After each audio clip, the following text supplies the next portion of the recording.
Okay, 3D Animation 1. Today we are going to be going over the editable poly sub-objects and tools. So I'm going to go ahead and bring that up so we can all kind of take a look at it.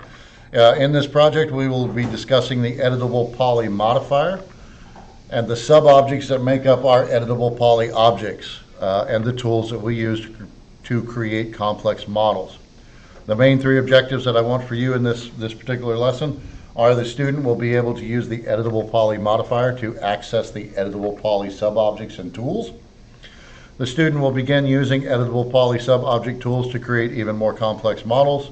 And then I'm going to show you how to use a particular type of material called a multi-sub-object material that is going to allow you to put multiple materials onto the same object. Is that not letting you log on? It said the license wasn't working. Okay, grab, cool, awesome. Remind me to write that down, if you would. But I'll show you how to use this really cool texture that'll make it easier for you to texture your more complex objects. All right, so let's start by we can start with a brand new document if we want. We're going to be moving on. Next assignment, you're going to build a chess set. So you can start to think about that now. But for this assignment, I do want you to go back and continue to work in your room. But for practice, let's go ahead and just open up a brand new document. And we're going to go and set our project folder. So project, in this case, I'm going to create empty this time. And I'm going to put it onto my desktop, which is way harder to get to than it should be.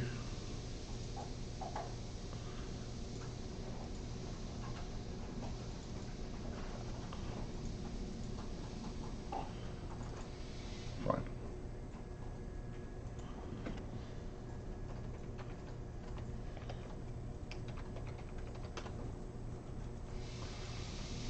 So we'll put it there, file, save.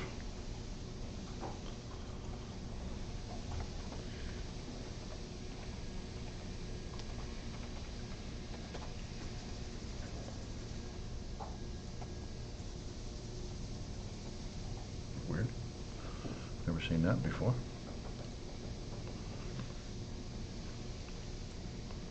Okay. I probably should have some notes for this one, but I don't. So here we go. All right, so let's start by creating a box. Either method is fine. You can click and drag in the window, or you can use keyboard entry. All your settings should be basically the same from last time, so your segments or your settings should not need to be changed as far as what units you're using. And we're just going to start off nice and simple. So with our box, this is what Max refers to as a parametric object, meaning it is controlled by the parameters that we have set. In this case, we have length, width, and height, and the number of segments. And those are the only parameters that we have. The object itself is made up of what is called sub-objects. Those sub-objects are as follows. A vertex. Anytime we have a corner, there's going to be a vertex. Think of a vertex as a point in space. Old 3D modeling, you placed individual vertexes and created your models that way. If you wanted to create a cube, you would have to create all the individual vertexes for each of the corners.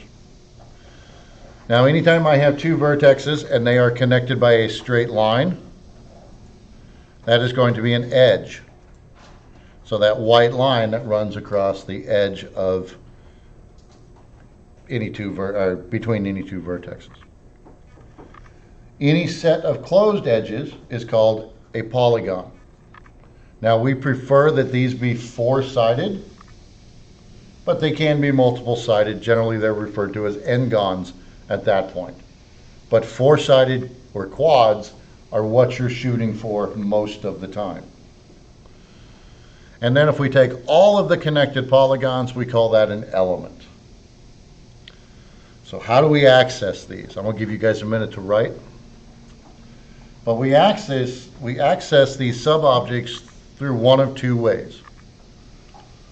I can use a modifier called an editable poly object, or edit poly. And I can get there by clicking on the modifier stack and hitting E. And we'll just go ahead and apply that. Remember from last week, editable polys are non-destructive. Modifiers are non-destructive. So if at a later date I decide to pull this off, my cube will revert to being a cube. Let's go ahead and expand that out so that we can see the sub-objects. Again, vertex, edge, we're going to skip border for right now, polygon, and element. So I can go into these sub-objects by selecting the word up here, vertex, or if I want to, I can go down to where it says selection, and it has a graphical indicator for me. So vertex is represented by 3 little dots. I'm going to kill some lights. And for those of you that really want to know everything you can possibly know, you can also get into these by going 1, 2, 3, 4, and 5, respectively. So if you have your hand sitting where it should be sitting, which is on the WADS keys, it's real easy to get into these sub-objects by hitting 2 for edges, or 1 for vertices, or 4 for polygons. Now I'm going to go ahead and drag this out so we can see more of my window. I'm not sure if y'all are aware of that or not, but sometimes you end up scrolling an awful lot, and you can just grab the edge of this and drag it out, which is kind of nice. But I just want to be able to see a little bit more. Now each of these sub-object selection modes gives us different tools. There's some overlap between the tools. Most of the tools that I'm going to demonstrate, I'm going to show, are going to be in the polygon section. So if I select polygon selection mode, lots of different places it tells me that it's active. So I can see that the button here is depressed, and I can see that it's highlighted here. If I go down past selection and past soft selection, we're going to skip that for now as well. But you'll see where it says edit polygons. This is where all of my edit polygon tools live. Now let's take a look at what some of these do. When I select a polygon, first off, I just select it by clicking on it. It would be the same for an edge or a vertex. If I'm in vertex selection mode, I can only select vertices. If I am in edge selection mode, I can only select edges, and so on. Back to polygon. So practice selecting different objects real quick.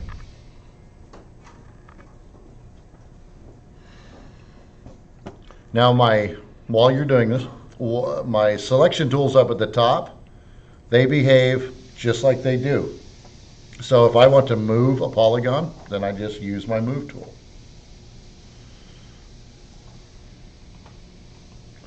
If I want to scale a polygon, then I can just scale, and so on. I wouldn't recommend rotating a polygon necessarily, because then you're going to twist the polygons that are attached to it, and that's bad. You don't want to do that. Okay, so I'm going to hit Q to go to just my select option, which is this one. And let's begin to look at how these tools work. So under Edit Polygons, we're going to start with the one that I think is probably the most useful tool that I'm going to show you today, and that is called the Extrude tool.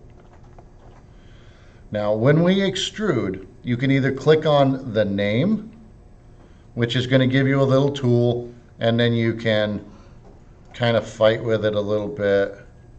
But notice how it's creating new geometry for me. Okay. A little better way to do this. Rather than clicking on the name, click on where it says Settings right next to it.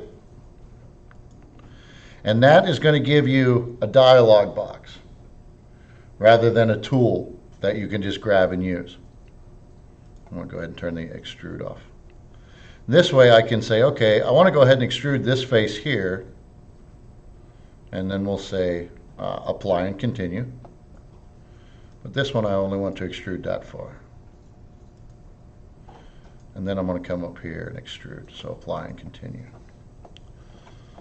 Now this is how we begin to make more and more complex shapes. Once we've extruded all we want, then we can just say continue.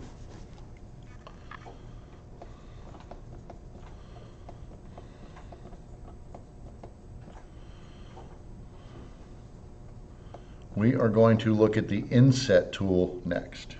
Now, I would like you to use your control key to select multiple polygons for me that are touching. Okay, so look at what I've got selected and try to do something very similar to that. Okay, so that's control. Most other programs, if you want to select multiple objects, it's going to be shift. Max is kind of an outlier.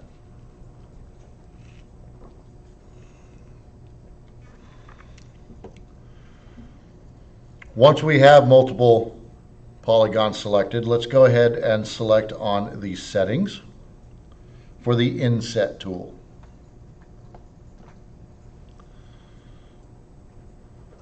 Now what the inset tool is going to do is it's going to create geometry around the edges for me.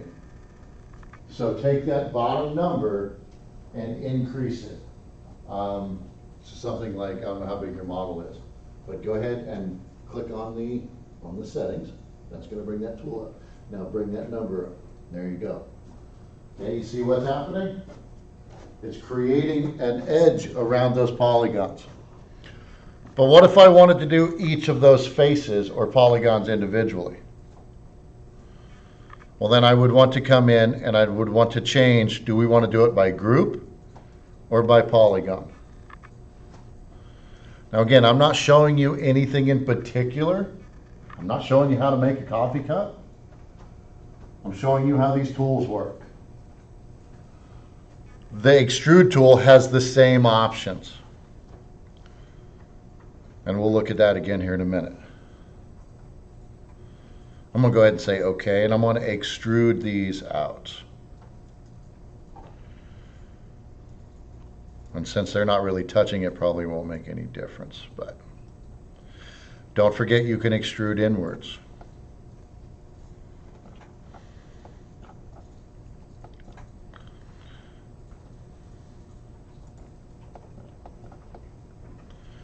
Let me go over here. So again, I'm just going to select several faces. I'm going to go ahead and bring in my extrude tool.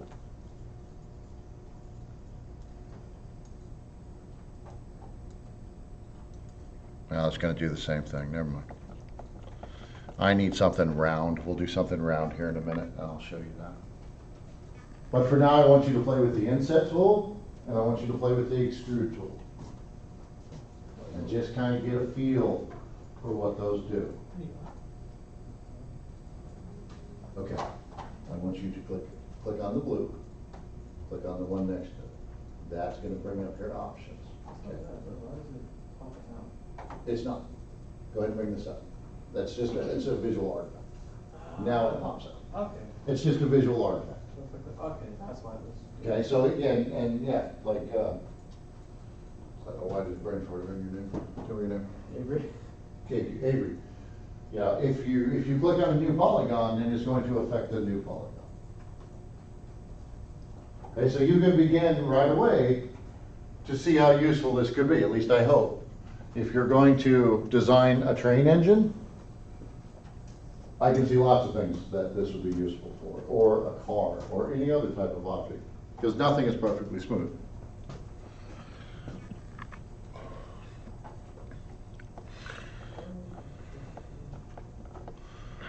Okay.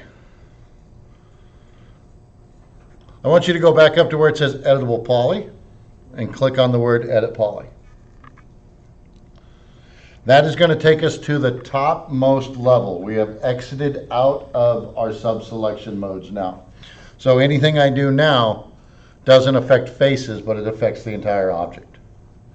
Let's go ahead and move this out of the way, because starting with a cube was not the best option.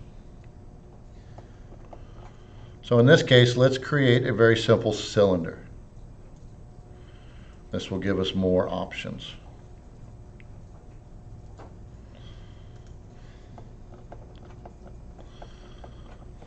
So again, with a simple cylinder, what I have is a parametric object. I can change the radius and I can change the height and the number of sides, and that's about it. But by adding my edit poly modifier, now I have access to all the individual pieces that it is made out of. Again, let's go to polygon. I want to select the top, and I'm going to inset that just a little bit. And then I'm going to extrude. And maybe I'm going to repeat that. Okay, oops, wrong one, not outline.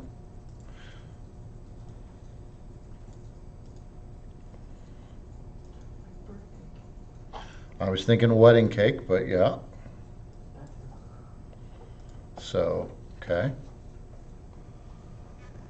Up until this point, if I wanted to make that shape, I would have had to stack 3 parametric objects on top of each other. Now I can have a single parametric object. Let's look at some of the selection options that you kind of need to understand. As we go through this, I'm going to select. Now, if I want to go all the way around this object, this could become very, very tedious, couldn't it, if I have to select these individually.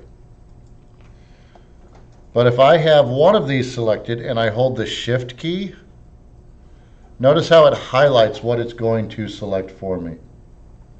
So in a single click, by holding Shift, I can now select all the polygons or edges or vertices that go all the way around my object. Does that make sense? If we go and we expand our selection rollout, there's also other things that are kind of handy, such as I have a selection made, so now I can grow that selection by hitting the grow button. Or I could shrink my selection by hitting the shrink button.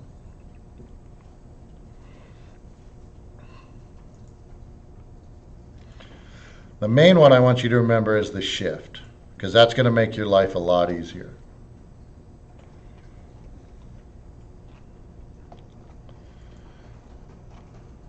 Let's go ahead and select all the polygons going around one of our layers there. It doesn't really matter which one.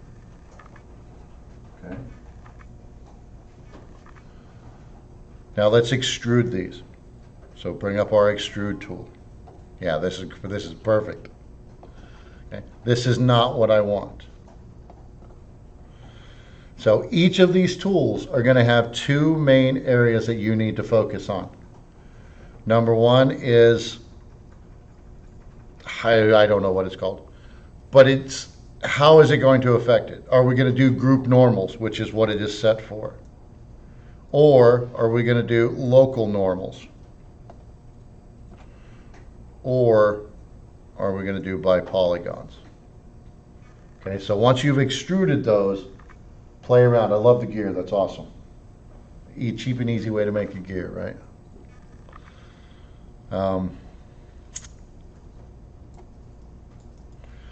But again, lots to explore, lots to click on this week. Just going to go ahead and leave that like it is. Again, let's go back to the inset tool so we can kind of reiterate this idea. So there is, it's going to do it all as a single selection or by polygon. It's a much different effect. The only way this really drives home is if you go home and you break a bunch of stuff while you're trying to model.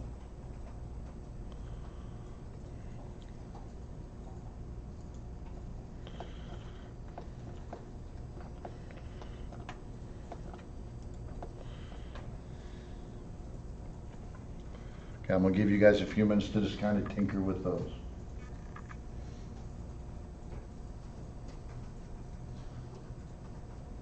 Don't forget about your scale tools and your move tools as well. Those are handy when you are in editable poly mode.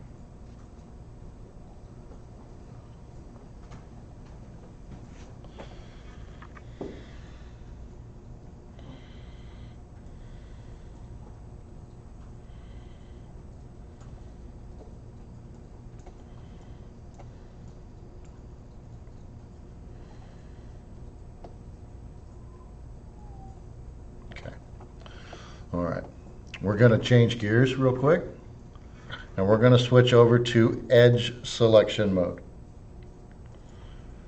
Okay, so select the second option, edges.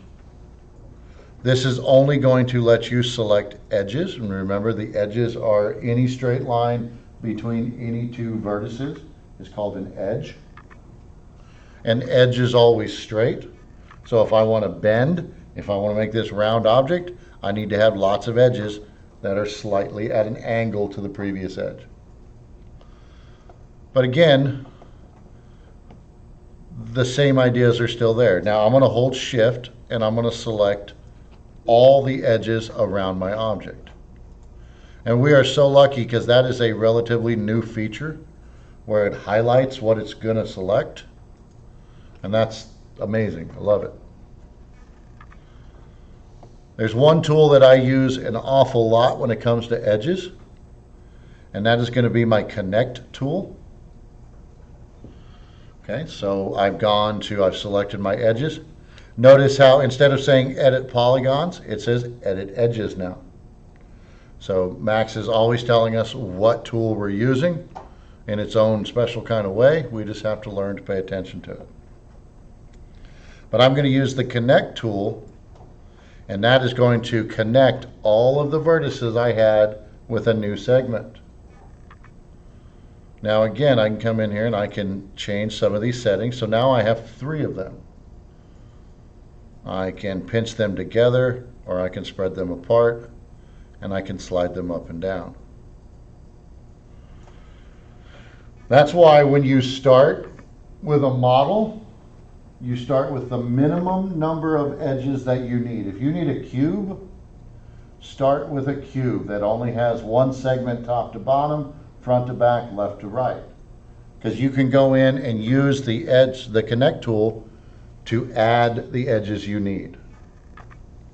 There are other ways as well. There are slice tools, but we're not really going to get into those so much today.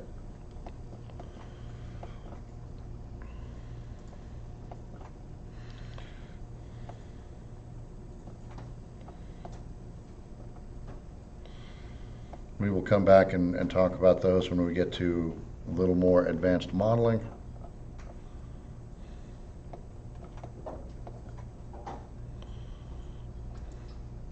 Jump over to polygon selection mode. Select one of your polygons and hit the delete key. Now I have just put a hole in my model. This is something you want to avoid most of the time. Generally, it will make your model appear to be inside out if you have a hole in your model. The reason I had us put a hole in the model is because of this special one here in the middle called border.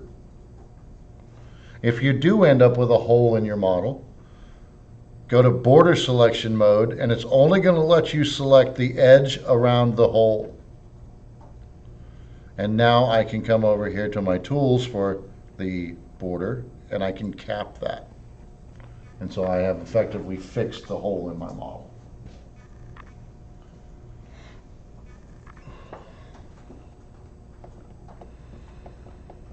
Okay, I know I'm repeating myself, but it bears repeating.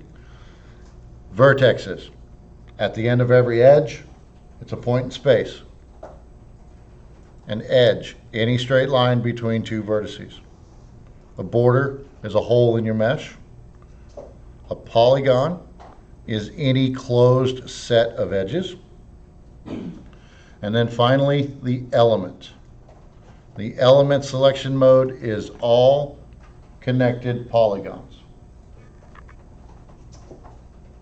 Now, the reason I bring that up is because you may have a model that is made up of multiple elements. So we have this gear. Thank you for the inspiration, by the way. We have this gear, and we're going to make a copy of it. So I'm just going to go hit W to get to my move tool, and then I'm going to shift drag, and it's going to ask me, do I want to make this its own object, or do I want to make it an element? In this case, I'm going to go ahead and say clone to element, and I'm going to rotate it just so that it kind of matches and faces the other one. So this is a big gear assembly from that movie that came out a while back about the cities that were giant robots. Mortal Inches. Thank you. I still haven't seen it though. I haven't either. It looks good, and I can guarantee you everything in it was made in one of these programs. Every single thing. Now, one of the other tools that I use an awful lot, and you will find that it is not only for polygons, but you have the same tool for edges as well. And that's why I'm primarily focusing on polygons, is because all of the polygon tools, they have a very similar tool for vertexes and edges as well. In the beginning, most of your modeling is going to be polygon based. You know, you're gonna extrude, and you're going to scale the edges and things like the polygons, things like that. But a really useful one is called the bridge tool. Now, the way the bridge tool works is if I have two polygons that are facing one another, I can then bridge them together, and they will create new geometry for me. So let me show you what I mean by that. So I select this polygon, and I'm going to come down here and I'm going to select the corresponding polygon underneath it. Make sure I'm on the right one. And then I can hit bridge, and it's going to build that for me. Now, bridge has a lot of options, okay? Some of which I've never used, some I use all the time, like the number of segments. Now, we know what segments is, so that should just come almost as second nature here soon. But if I put enough segments in, now I can taper it, right? So I can make it a little more interesting shape. The really cool thing, watch what happens. Ooh, wrong key, sorry.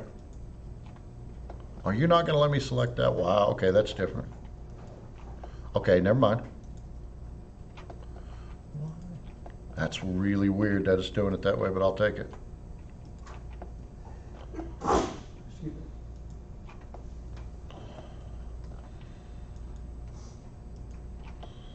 Okay, so as I add to my selection,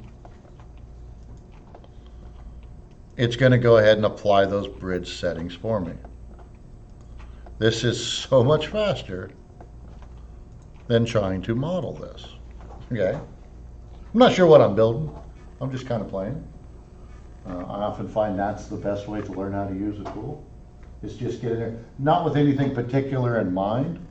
I'm going to make a coffee cup, or I'm going to make this. I'm just going to see what happens with this bridge tool.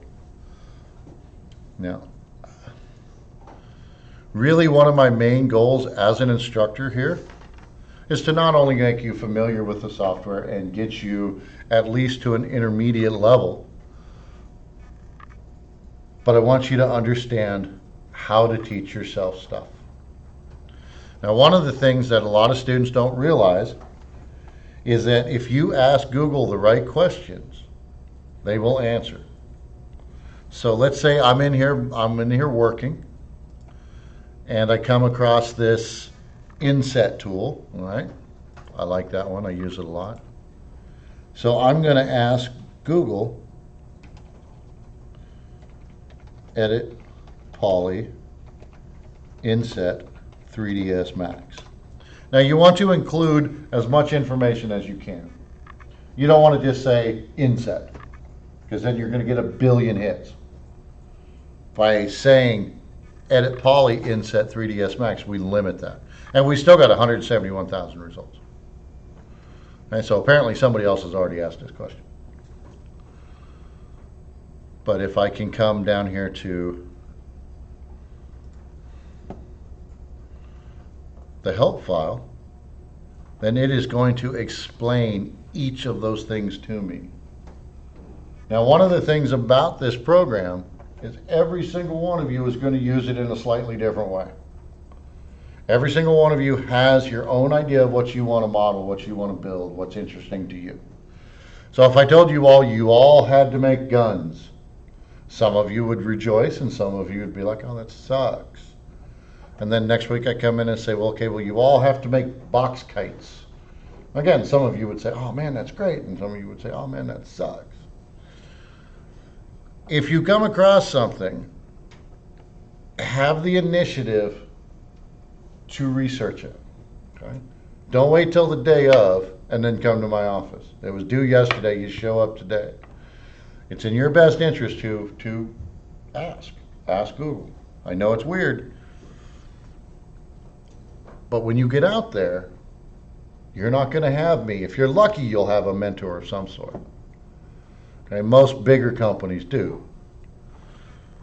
They may not necessarily understand the software to the degree at which you need them to.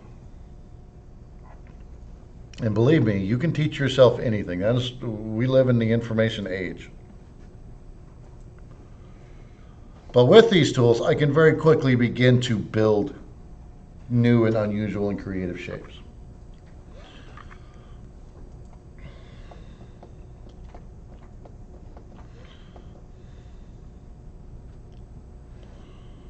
There's a lot more for us to cover.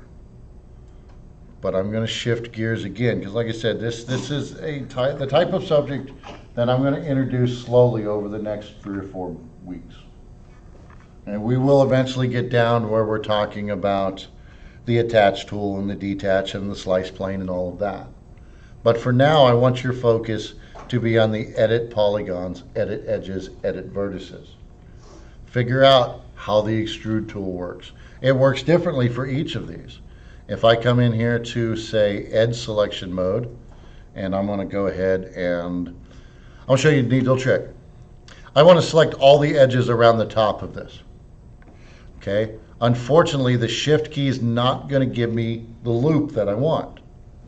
So an easy way to do this is to select the polygon, and then when I change selection modes, I'm going to hold Control. No. Why did you change on me? No. I guess I should have tested that. They've apparently changed that since last time I did this. I know it's right though. Come on, you. I know it's Control. But it is not. That is so weird. Ah, I know what's happening. Maybe. Let's see. No, okay, never mind. So we're going to manually go around and hold the Control key so that I can select all of these edges. Sorry about that. That's what happens when you decide to do something off the cuff that you haven't tested. Last time I did that, it worked just fine.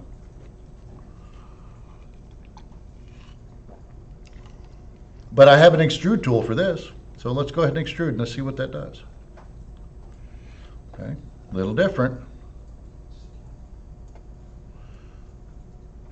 Oh. All right, look at that. Let's go ahead and OK that. Let's go into polygon selection mode. I'm going to inset this real quick.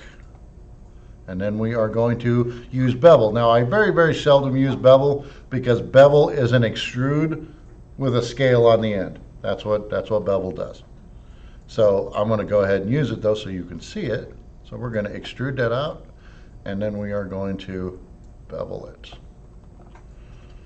Okay, so now we're starting to look like some sort of warp engine or something. You know, some sort of freaky nacelle or something. In the beginning though, I don't want you to have a particular object in mind. I want you to just get in there and tinker and do what we're doing here. Understand kind of what the tool does, and then you can figure out how to apply it to making, whether it be a knife or a baseball bat or whatever it is you're making.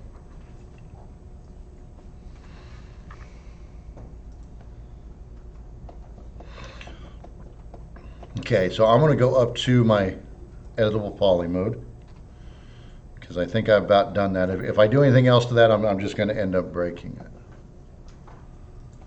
So let's take a look at making a baseball bat for just a second. So let's go to cylinder. Let's make a basic cylinder. Now what's the first thing I need to do to this basic cylinder to make it look more like a bat? How would you describe a baseball bat? It's wide at the bottom. Very good. That would be another way of saying that is It tapers. it tapers, right? It tapers. So we have a tool for that from the beginning. So let's go ahead and put on a taper modifier. Okay, so now we're starting to get kind of a baseball bat shape almost. But we need more, right? But wait, there's more. So now we're going to do Edit Poly.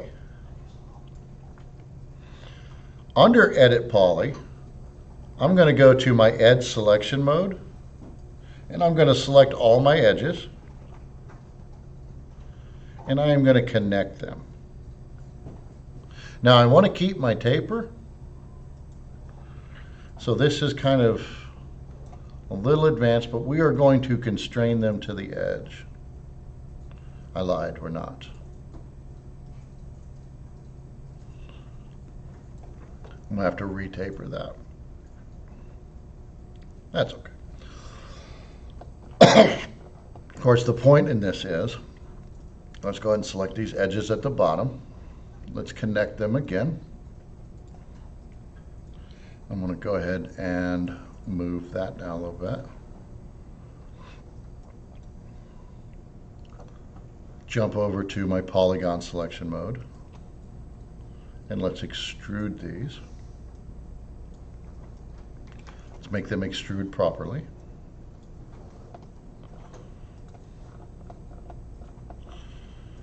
Looks more like a wiffle ball bat. See, this is the problem when I go step by step. I get interested in what I'm doing and I stop talking.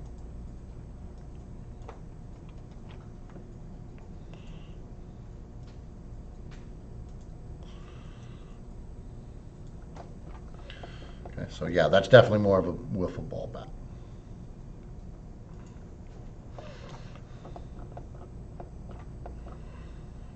Okay, so let's forget that. Go away. Hate it when that happens. But these tools now, these editable poly tools, that's how you're going to build everything from here on out. This is going to give you the ability to add all the detail you could possibly ever imagine to your object.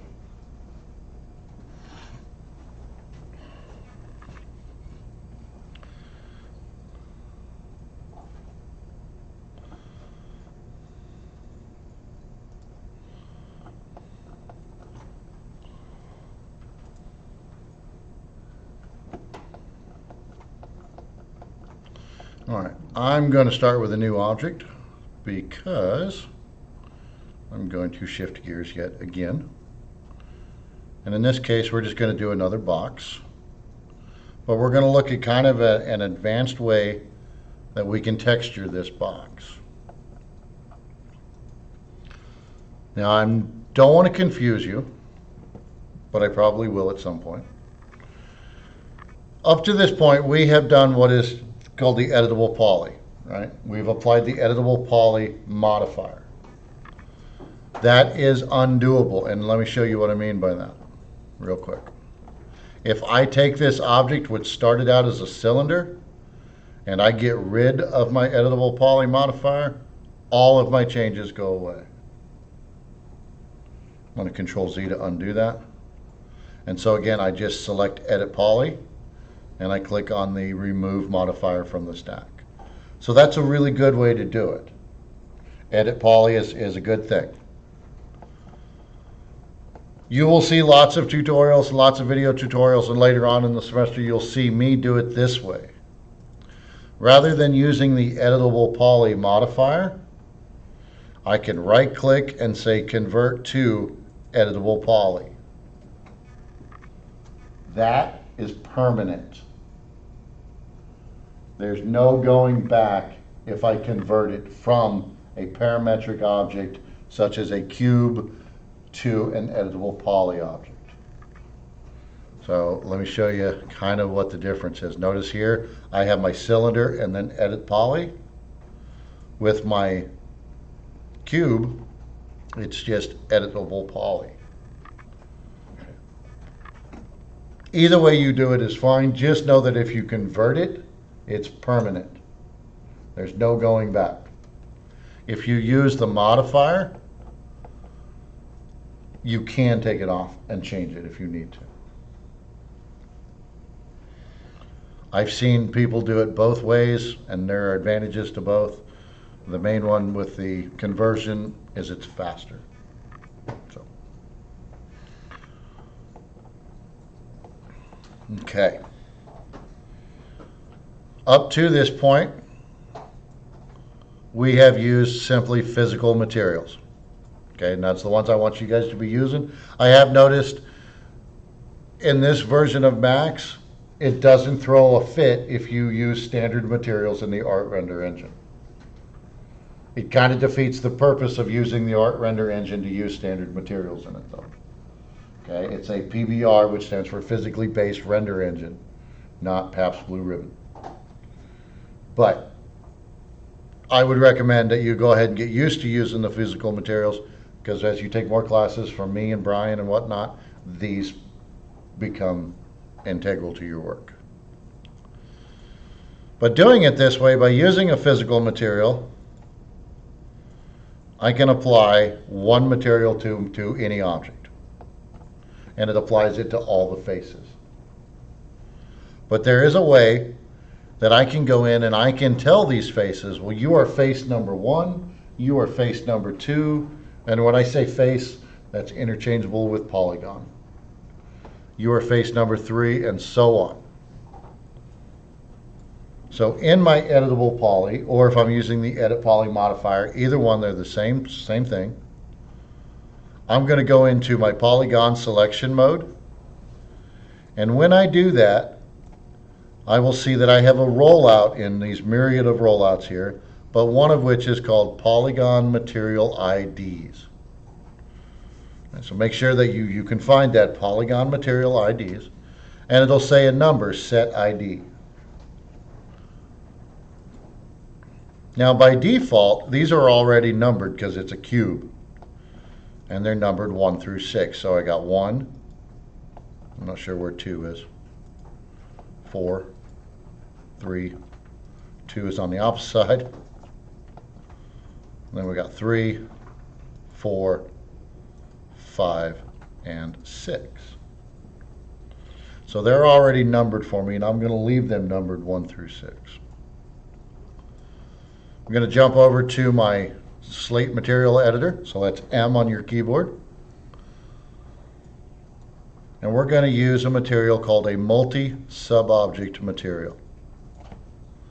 This is a material that is found in the General tab, and it's not really a material. It's a container for other materials. So to put this in perspective, I can plug this output of my material into the input for number 1. Now let's go ahead and make a few more materials. So physical, we'll go ahead and make this one a much different color. So let's go red. That's almost red. There we go.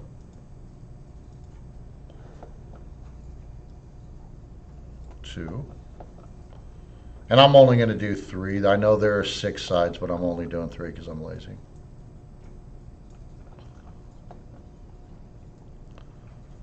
And let's go ahead and double click on that one to make it active, and we'll make it blue.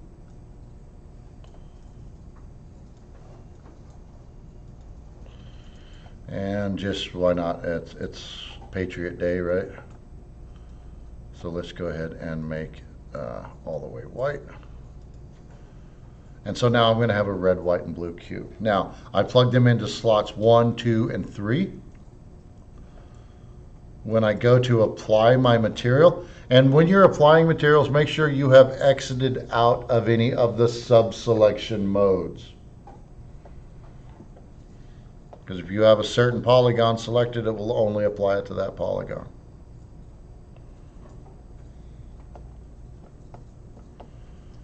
So 1, 2, and 3.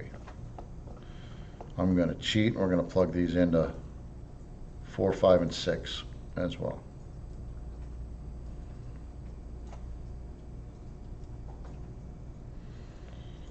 Well, kind of like we talked about last week with our materials, these down this side on the left-hand side are inputs.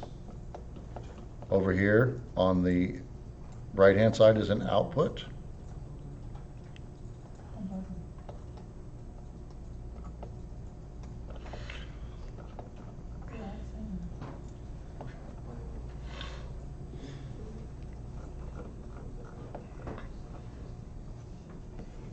Now don't sweat too much, but using a multi-sub-object material in conjunction with what we learned last week of how to use an image, you can texture just about anything you want and make it look good. And that's key. Make your stuff look good. That's why we're here.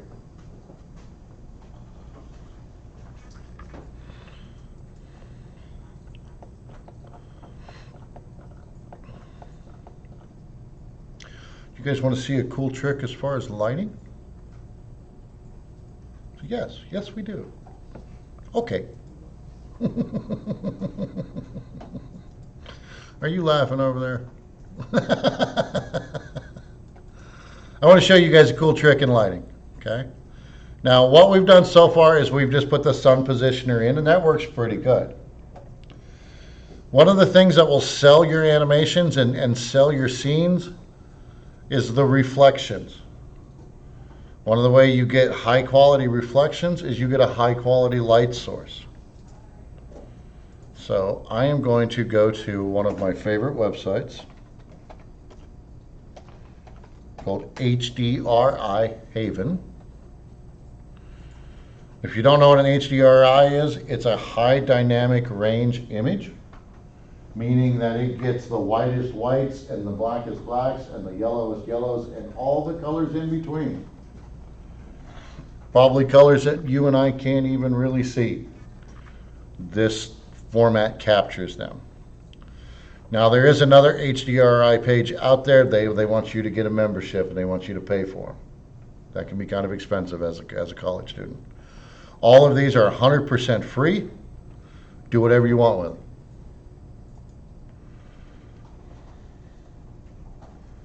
You can use the HDRs for any purpose. So that's pretty nice. And they are going to be separated. Oops, let's go to textures. No, sorry, bad HDRIs. That's what I want. Is it the gal? HDRIs. Awesome, cool. And they are split up into different categories, such as outdoor or skies or indoor. If you're doing an indoor scene and you need some good indoor lighting, grab yourself one of these images. Now these images are going to show up in your reflections, so make sure that it kind of fits your theme, obviously. But this is a really quick and easy way to light your scene. So let's go with this one. I like this one, Wooden Lounge. How'd you like to hang out in that place? All right, so here's a preview of what it's going to do for us. I generally get the smaller ones, but I think this time I'm going to go ahead and get the 4K version. All right, this is really super high resolution. I'm going to go and find it in my downloads folder. Please do not use your downloads folder for storage. It's a bad place to do it. So I'm going to copy this. I'm going to go to where I made my folder, which hopefully I can find, which I don't think I can because there are too many desktops.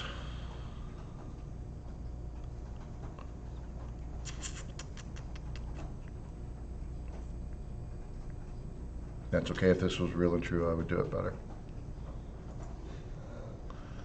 I'm going to put that in my images folder. And then I'm going to go back over to Max. Now, write this down. Pressing 8 on the keyboard is going to bring up your environment. That's the number 8. I almost said the letter 8. The number 8. This pop-up can also be found by going to Rendering and then Environment. Up to this point, all of your scenes have had a black background.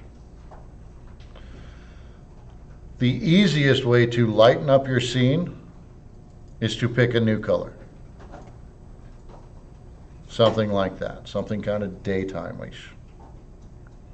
Let's do a quick render on that. I want to make sure I'm on the right render engine. So not scanline, but art. And I'm going to just do a quick render. So notice I have a blue background as opposed to the black background. All right, and just having that little bit of blue is going to lighten up the entire scene. So let me show you again. This is what it looks like with black.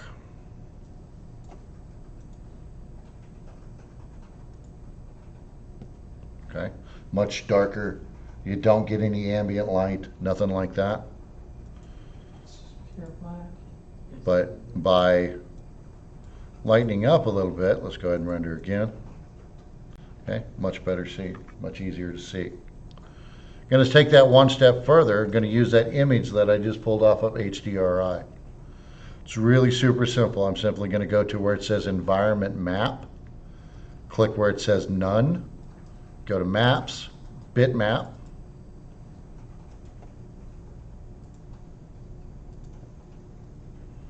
and say OK. Now let's take a look at this scene.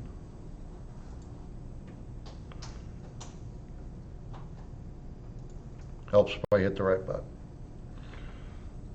Okay. So it does become the background of your scene. The fix for that is go ahead and fill out your whole scene. Don't just leave your stuff floating in space. If you build a restaurant, build the restaurant.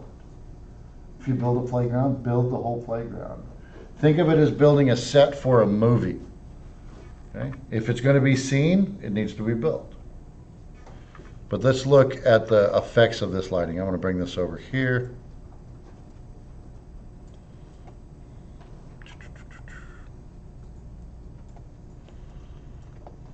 Did they make the background in 3DS as well? Or? What what we just saw? Yeah. No, that's a panoramic picture. Oh, it's That's a panoramic HDRI image.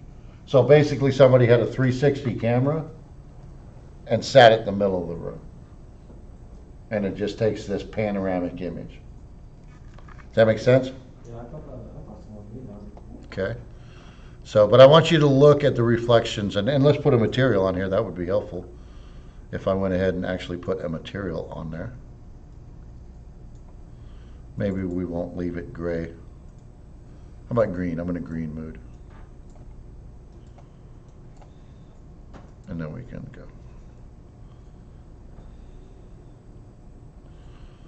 Okay. I want to make that image a little bigger, so go back to my render settings. Let's go ahead and get out of the custom. Go to HDTV.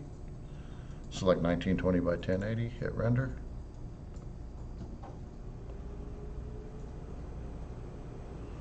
Okay. But I don't know how well you can see on those screens. Right here, you can see it pretty well. That reflection of the image on the model. I see reflections at the bottom there. Absolutely. So that elevates it from, oh, that's a 3D model to maybe that's a real object, maybe it's not.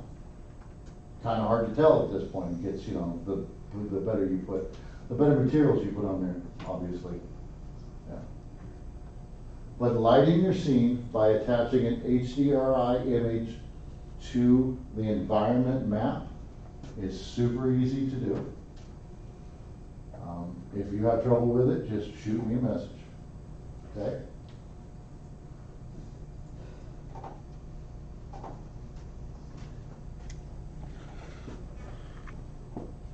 It may seem as if I didn't really talk an awful lot, because you guys are probably used to me talking a little more. But what I want you to do this week is I want you to focus on exploring the editable poly tools. There's all kinds of things you can make. And remember, Google it. Google what the tool does if you're confused, if you're not sure how to do it. You can get a hold of me, but I can guarantee you I will not get back to you until Monday this week. I don't even have phone service where I'm going, so.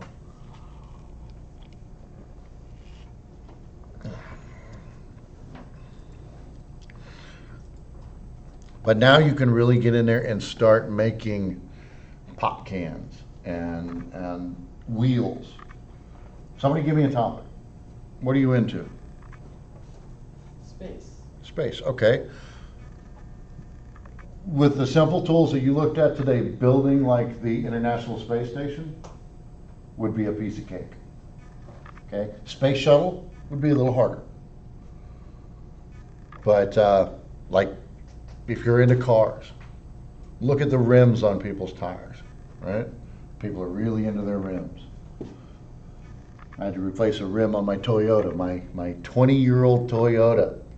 They wanted $200 for the rim. I went and pulled it off a car at a junkyard for $50. It's a steel rim, and they're proud of them. They're just really proud of them. My daughter hit a curb. Bent the heck out of it. Okay. If you're into swords, okay, how many are into swords? Magic and sorcery and that type of stuff.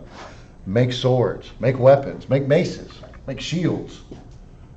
Make the anvil that belongs in your blacksmith shop.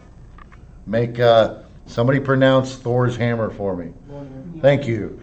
Somebody else was working on that in my 200 level class, and I'm like, how do you say that? And about 5 people said it, and I'm like, yeah, that's pronounced Thor's hammer, because I can't say that word. But super easy thing to make. I mean, it's basic shapes. With this now, you can begin to add the details.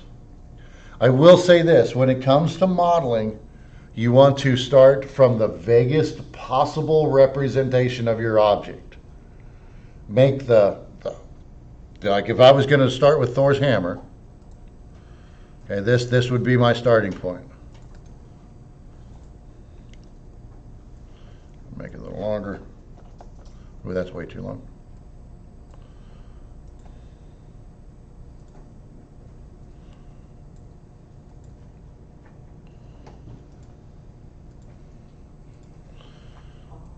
And I would focus on getting the proportions right at this point.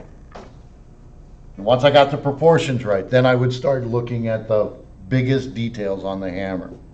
And I know this is not going to be good, but let's go edit poly modifier.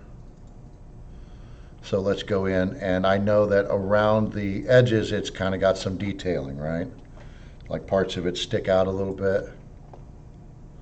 So let's start by insetting that. Okay, now that's not insetting the way I want. I want each one of those faces to inset individually. Well, we learned that each of these tools has different settings. So if you're not getting the results you want, start changing settings. Because I don't know what results you want. Your results are different than my results. So okay, all right, cool. That's not a bad start. So now we can come in and we can extrude some of this. Okay. Let's go ahead, and I probably should have, instead of done extrude, I probably should have gone bevel on that one.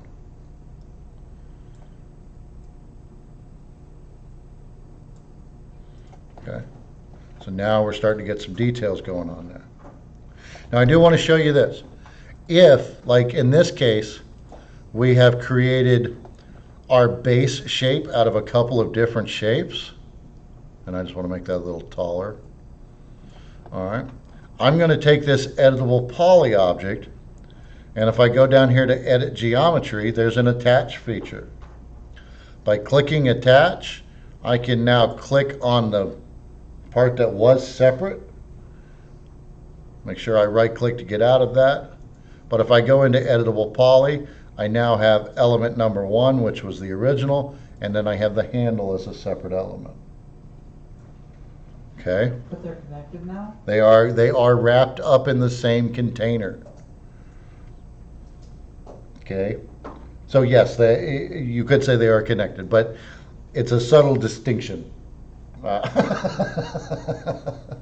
Because they're not technically connected. They're two separate elements, but they're within the same editable poly.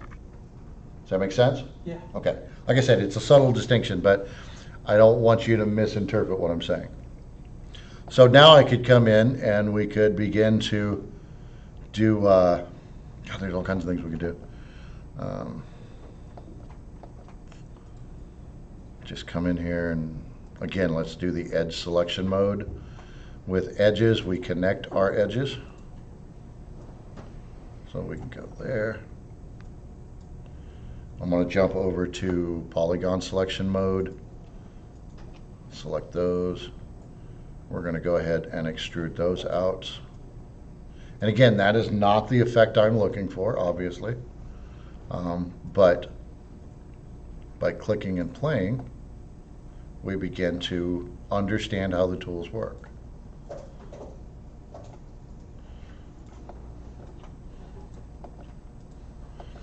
So I like to do a lot of insetting and then maybe pull that down. Okay, so it's not exactly Thor's hammer, it's his, half-wit brother's hammer, but still, I hope you get the basic idea. And sometimes it's hard, like I said, I give you guys a lot of freedom, but whatever fandom you stay up until 3 in the morning watching, steal from those guys. Take their ideas and recreate them. It's an homage, okay? This is not the greatest rock and roll song ever. It's a tribute to the greatest rock and roll song ever. If anybody else gets that joke, I'm a happy guy. Some people, I told that before, I'm like, what? Speaking of Jack Black, he recorded an album, Tenacious D recorded some stuff with Jack White, of the White Stripes. So I'm looking forward to seeing what they put together, honestly. I really like the White Stripes. Tenacious D is pretty good too. One other thing that you should probably be totally aware of before I cut you loose. See where this pivot point is? It's up here at the top. That's not useful. If I want to rotate my hammer, where do I want to rotate it around? In the center. Or the bottom. Or down, yeah, somewhere not the top, for sure. So as we go through, and we'll look at this more again, but the third panel over is called the hierarchy panel. Third panel in my command panel is called the hierarchy panel.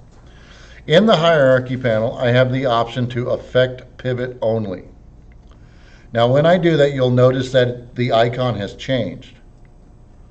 So now I can move the pivot without moving the object. Now when I go to rotate it, it's going to rotate around the handle or wherever I have it attached to. The reason I show you this is because sometimes students do this, and please watch so that you know what not to do. You're getting in here and you're just going to town, you are working, you are in element mode, and you have all of your elements selected, and for whatever reason, you do this. Okay? You move it way over there. You exit out of editable poly mode, and all of a sudden, you go to move your hammer, and for some reason, it's way over here. That can be frustrating, especially when you don't know what happened. The easy fix is third panel over, affect pivot only, move it to where it needs to be. But if that happens to you, use your OBS to record the issue. That is the best thing that you can do. It doesn't always help. Sometimes I can't see what the problem is. But if you record the issue, send me that video, I can probably tell you what the problem is. Not always, but I would say I probably got about an 85 or 90% average on that. I'm pretty good at it. But this week, you've got a lot of exploring to do. Lucy, let me explore.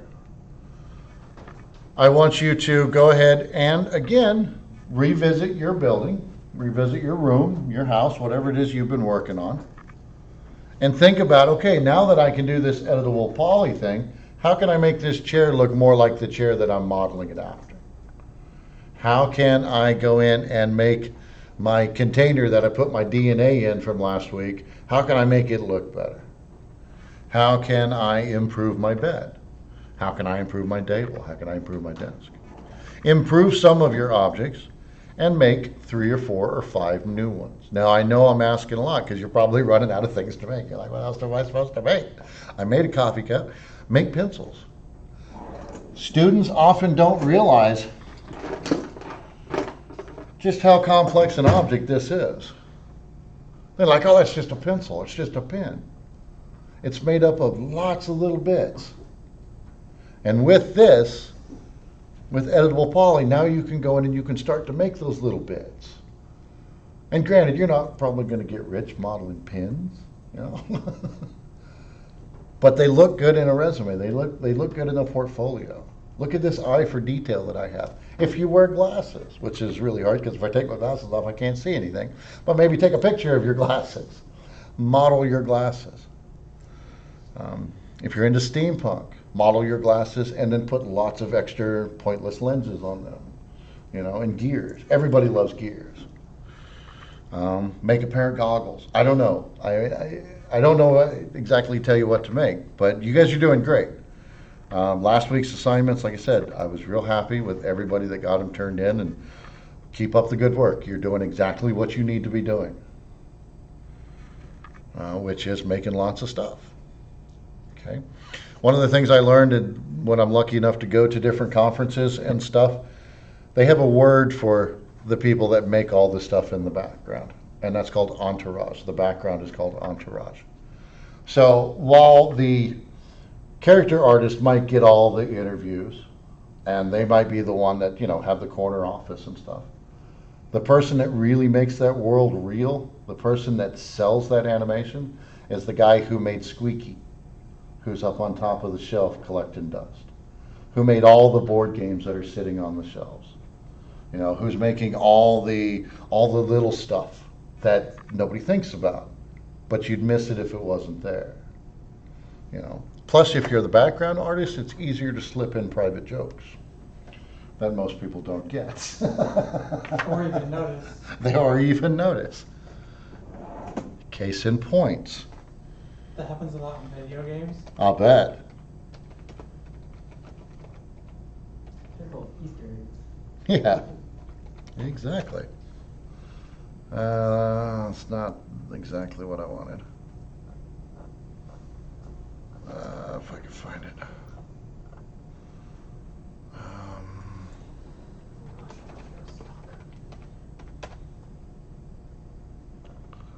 Where are you? Maybe they've taken it down.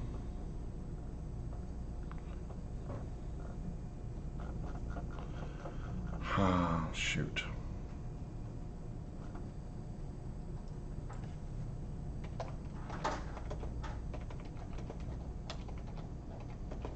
See, this is the problem with recording my lectures as I digress.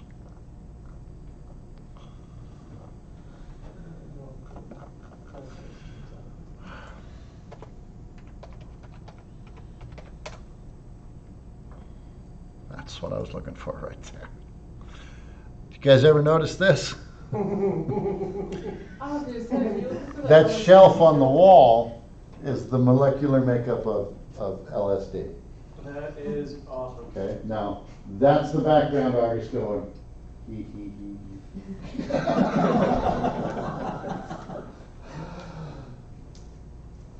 I think it's amazing, personally. That's that type of thing most people wouldn't even You would know. not even notice that. Absolutely not. Especially people who don't know chemistry at all. Right. Absolutely. It's a cool looking shelf, right? And that's the way the guy sold it, I'm sure. Or the young lady. I'm not sure. I'm not sure who designed that shelf, but my point is, all of that stuff goes to making a believable world, making a authentic world, a solid world. I hate video games where I have endless trek, I have endless land to go through, and I run into 3 people. I hate empty worlds. I was lucky enough to teach one of Brian Foster's classes one semester, and we had to build a little world inside Unity. And I said, "Ben, build me an area that's 50 feet by 50 feet, but just fill it with stuff. Give me lots of cool stuff to look at." I had one particular young smartass. Turns in, it's huge. I mean, it is huge. I don't even know how big it was. It took like 5 minutes to load. And he had so many trees, because there's another thing. I said, keep your trees to a minimum. You know, you don't need a bunch of trees. You need some trees. He had so many trees, I couldn't even touch the ground. I've never really enjoyed giving out Fs, but I kind of enjoyed that one. But I hate games where it's like a huge empty world, you know. I would rather have a small area to explore with lots of stuff to see and lots of people to talk to than an empty world where I feel like I'm the only person there. Unless, of course, it's like the zombie apocalypse, and that's the feel you're going for, obviously. But it's these things that make the world real. It's all of the little details. It's the milk that's on the shelf in the scene. It's only there for 2 seconds, but somebody put the effort in to make it. Okay, sorry, I did not mean to digress quite that much. I thought Crash was thinking Half-Life 3, so when someone's trying to design the coffee. Could be, could be. You know, if it ever does come out, you know it's going to be phenomenal. Oh, I mean, it's just going to be probably the greatest game ever. I don't know. They're making so much. They're making so much money off virtual trading cards. Why would they make another game? They don't need You know, you guys know about those on Steam, right? You sell them for like a cent, Batch or 8 cards. cents or whatever. Yeah, Steam just kind of skims like 2 cents off the top. I don't even try to, and they just show up there. I'm like, They, I'm not happy. as you play the game, you get booster packs, and yeah, I just sell them, you know, and I'll undercut everybody. It's like 1,400 of these sold yesterday for 7 cents. Good, give me a nickel. Give me a nickel for it. I don't care. I couldn't care less about a virtual trading card. But Steam gets like 2 or 3 cents off each one of those, and that happens millions of times a day. There you go. Seen Office Space? Do you guys know that movie? That's a good movie where they decide to rob the boss by skimming the little extra. Yeah. 2.5 cents, and they end up getting, what, was it $800,000 or something? Yeah, too much too fast. Good movie though. Then go beat up a printer. All right, so make cool stuff. Continue to work on your room. Next week we're really going to shift gears. You're going to build a chess set. So I want you to start thinking about what kind of chess set you want to build. It does not need to be your traditional, this is a pawn, this is a knight, this is a rook, this is a bishop, this is king and queen. You can build them after buildings. Okay? This is something that could possibly lead into 3D prints, depending on your models. But how cool would it be to have a whole chess set that looks like buildings from Wichita, or New York City, or Chicago, or wherever it is that that you like. We have some very iconic buildings here in Wichita, Kansas. We really do. We have some, triangle. yeah, exactly. That'd make a great king, wouldn't it? You know? Queen. And then you've got Century 2 could be your pawns, so on and so forth. So think about what kind of chess set you want to make. I've had everything from very traditional ones to young man made all of his pieces different signs for peace. So like his pawns were the hand piece, and then the knight was the symbol for peace, and so on. So it's like kind of a neat set. And then after that, we're going to animate it. You get the animated chess game. And then it'll be midterms, roughly. Can you believe that already? It's like week 4, by the way. All right. I know I didn't go into a whole lot of detail about a lot of stuff, but again, this is something I want you to understand. Here is a toolbox. Don't cut any of your fingers off. Okay? Do they still have shop in school, like wood shop, metal shop? When I was in high school. When I was in metal or wood shop, I remember my shop teacher doing this. The bandsaw is not dangerous if used properly. And I'm like 12 years old, just scared. I don't want to cut off any fingers. Well, 2 years ago, I ran this one through a table saw, so. Ooh. Worst I ever cut myself was I cut this one chopping onions, Mm. and I cut right through the fingernail, almost cut it off. Took it to the hospital with me, and they sewed it back on, thankfully. So. I don't know if that happened to one of my toes when I was a kid. Ooh. I was in the bath and I got caught in the tub. Ooh. It just kind of like cut through most of it. It's not a fun experience. I know, no, looking down, that's the first time I'd ever seen inside my own body. Like, no, that's not something I ever want to do again, thanks. But good stuff here. You do have to be driven and you do have to explore on your own. Now, next week, I will go over building a basic chess set. Okay, at least a few of the pieces. It seems like a lot more work than it is. Okay, because you're only making 6 pieces. King, queen, knight, bishop, rook, and pawn. Is that right? Something like that. 6 pieces. And then you make copies of them. So, Lots of copies for the pawn. yep. It sounds like more work than it is. But I want you to be creative. I want you to think about it. I want you to think, what kind of chess set do I want to make? For this week, like I said, go in and improve some of your other models. Maybe fix your chair, fix your table, make your table a little better. Like instead of having the individual legs on your table, you know, you could maybe, and this is super quick, so this is going to be sloppy, but you know, up to this point, we had the top of the table as one separate piece, and then the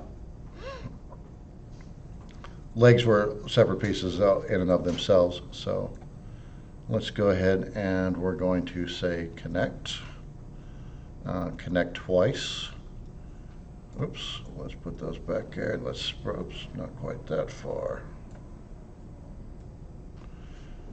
So we're going to go out to like 80.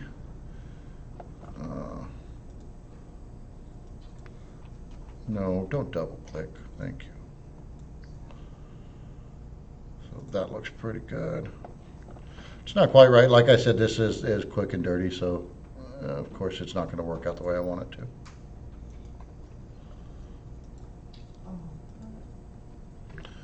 Hold the right key, John. Extrude. Okay. So now you've got a really simple little coffee table. You know? Make a Zen garden. That was one of the first things I ever made, was a Zen garden. All right, you know what I'm talking about? Got a little thing, got sand in it, got a little rake and stuff, got some rocks. All kinds of shapes there. Rocks are especially fun to make. Did anybody, by any chance, play with the noise modifier last week? Show you something real cool. This is a cool modifier. Now again, I'm not going to try to show you all of them. That would be a waste of all of our time. But let's look at noise. Now when we talk about noise, we're talking about turbulence. Anytime you hear the word noise in terms of computer graphics or something like that, we're talking about turbulence. We're talking about dirtying things up, I guess would be a good way to say it. So let's go ahead. We're going to leave all that alone, and we're just going to start adding a bunch of noise here. Well, that's not exactly what I want to. So let's say 500 and 300. So if I really want to get crazy, I can come in here. Oh, no, fractal. Whoa. Okay. That's a weird looking rock. That is a weird looking rock, but if I had the right texture, that would fit right into a Zen garden. You get 24 skips out of that one. You would, absolutely. And again, we can't play with fractal, we just need to bring down the strength considerably. So fractal's going to make it much more jaggedy. It's going to make it rougher, but depending on what your end goal is. That would be good for like a serrated plate or something. I was Yeah. boulder. So there's a nice boulder. Okay. We could stack, remember, we can stack, so we can bend this maybe a little bit.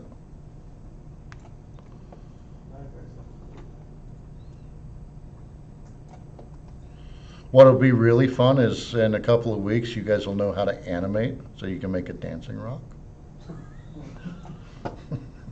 That's a slug having a seizure. Man, I told you to lay off the salt, Bob. All right. And again, I managed to talk for 90 minutes and not really say much of anything. I hope it was useful.